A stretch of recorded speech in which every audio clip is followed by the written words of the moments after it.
Welcome to CBT News with Shyann Malone.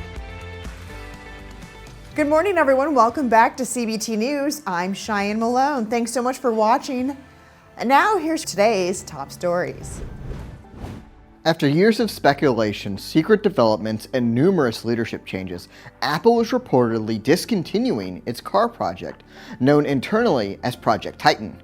According to Bloomberg, employees were informed that the company will now focus on generative AI instead of electric autonomous vehicles. Despite the project shutdown, Apple continues to have a strong presence in the industry and is set to launch its next-generation CarPlay in the US, which promises significant improvements.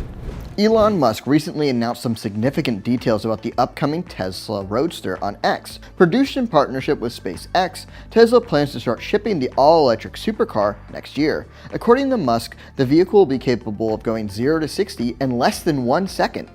Musk shared on the social media platform, quote, "There will never be another car like this if you can even call it a car," end quote. Owner of Jaguar Land Rover, Tata Motors, has agreed to construct the largest automotive battery gigafactory in the United Kingdom, BBC News reports. The new plant is anticipated to add thousands of jobs to the supply chain in addition to 4,000 new positions directly. According to the firm, it will provide over half of the anticipated battery manufacturing capacity needed for the UK car industry by the early 2030s. Each year, the factory will generate 40 gigawatt hours of battery cells to power roughly 500,000 passenger cars. According to the J.D. Power 2024 U.S. Vehicle Experience Ownership Study, the availability of public chargers remains the least satisfying aspect of owning a battery electric vehicle. The study assesses the satisfaction for first-year EV ownership across premium and mass markets, covering 10 crucial factors such as battery range, cost, and design.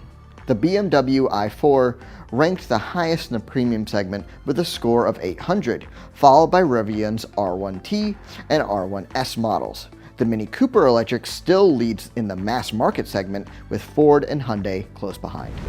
Don't go anywhere, we'll be right back with Greg Giffords, Chief Operating Officer of SearchLab, to discuss how dealers can strengthen their SEO presence. CBT News is expanding its reach like never before and is launching in over 70 million broadcasting households. Whether you have Roku, Apple TV, or a mobile device running on Android or iOS, you can now enjoy our engaging, in-depth interviews with dealers, automakers, trade associations, best-selling authors, motivational speakers, and so much more, whenever and wherever you are. Simply search CBT News in the App Store of your smart TV.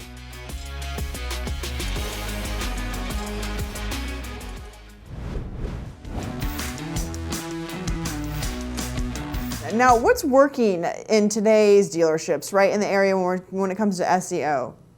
Right. So the main bit that I talked about was the Google Business Profiles, because that's kind of a cornerstone, and it's something that a lot of people don't get right. So the important bits, you should definitely have a separate profile set up for your parts department and a separate profile set up for your service department, and those need to be explicitly nested under the main Google Business Profile so it lists the departments.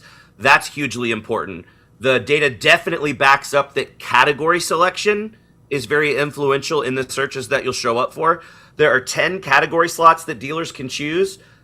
And for most verticals out there, there aren't 10 categories to include. But for car dealers, there are more than 10 categories that apply to sales, more than 10 for parts, and more than 10 for service.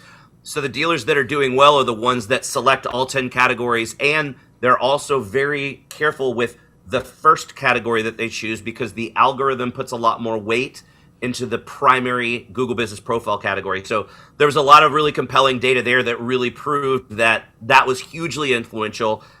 Customer reviews are incredibly influential. So the guys and gals that are more aggressive in getting reviews for their dealerships are performing better.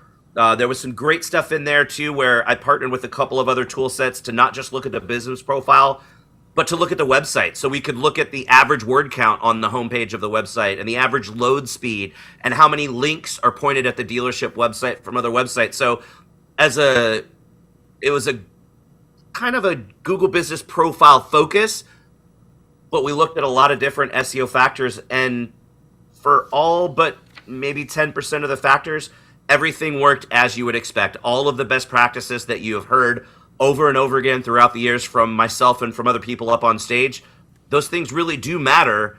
But now the data proves how much they matter. So I think that was really compelling for a lot of people as well. I had really interesting conversations afterwards with people that were in the room that were, the basic idea was, well, yeah, I've heard this for years, but wow, I didn't ever realize it was that influential. So I think a lot of people were excited with the data that I shared. What challenges are you seeing out there? Honestly, the biggest challenge out there is the weird system that they have in automotive where you have the OEMs dictating who the dealers can use for digital marketing services. Okay. It doesn't really function that way in any other vertical anywhere else in the world. And it's unfortunate because those programs don't really have the best interest of the dealer at heart. They're really more focused on the OEM as a whole. So the problem is most of the dealers are going to use their co-op funds, but those co-op funds are only able to be used on the people in program, and then the people in program basically do the same cookie cutter assembly line SEO for every dealership. So there is no customization, and that cookie cutter approach just doesn't work in today's world. The algorithm is too complex, and every city is unique. Every dealership has unique goals and different ways that they run their business, and the competitive landscape is different every time. So I think the biggest challenge is most dealers are accustomed to just signing up and checking a box to get the cookie cutter solution, and that doesn't work in today's world. And be sure to watch this full interview right here at cbtnews.com. Well, that wraps up our show for today, but we do invite you right back here tomorrow morning on cbtnews.com. And remember, you can stay up to date with the most recent news and trends influencing the retail automotive industry by following us on TikTok, LinkedIn, Facebook, and X, formerly known as Twitter. And now you can find CBT News in over 70 million broadcasting households on Roku, Fire TV, Apple TV, Android, and iOS devices. Simply search CBT News in the App Store on your smart device to watch our programming wherever, whenever. I'm Shyann Malone. Thanks so much for watching. You have a good one. CBT News, your #1 resource for auto industry news and content.